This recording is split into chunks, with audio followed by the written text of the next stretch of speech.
Telryme. Romeinse syfers.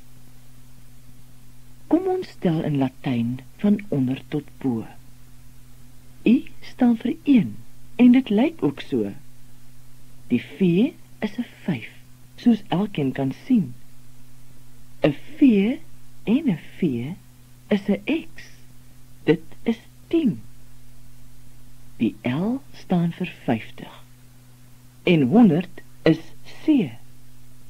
Vir 500 skryf hulle die letter D. M staan vir 1000. Net een vraag bly kwel. Hoe het kinders in Rome albasters leer tel?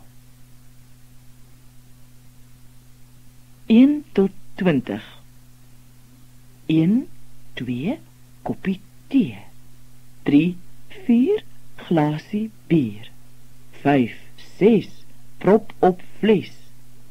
7, 8, soldaat op wag. 9, 10, Carolien. 11, 12, meer as half.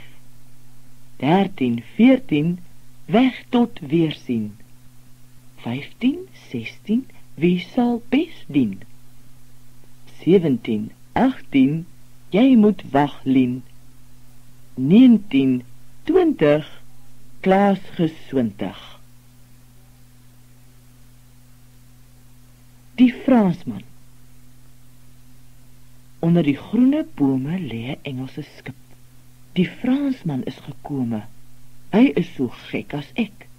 Hy dra 'n hoed met pluime, met kant en lint oortrek. Kom, laat ons telle onder ons geselle. 10, 20, 30, 40, 50, 60, 70, 80, 90, 100.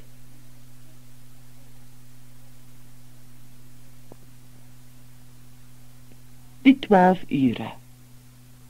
Ding dong 1, haal en reën. Ding dong 2, swys en smee. Ding dong 3, wie sal pie?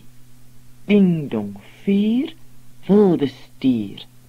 Ding dong 5, siel en lyf. Ding dong 6, word gekwes. Ding dong 7, staan en bewe. Ding dong 8, dit word nag. Ding dong 9, vier 'n sege. Ding dong 10, hoor en sien. Ding dong 11, ken jouself. Ding dong 12, dooie kalf.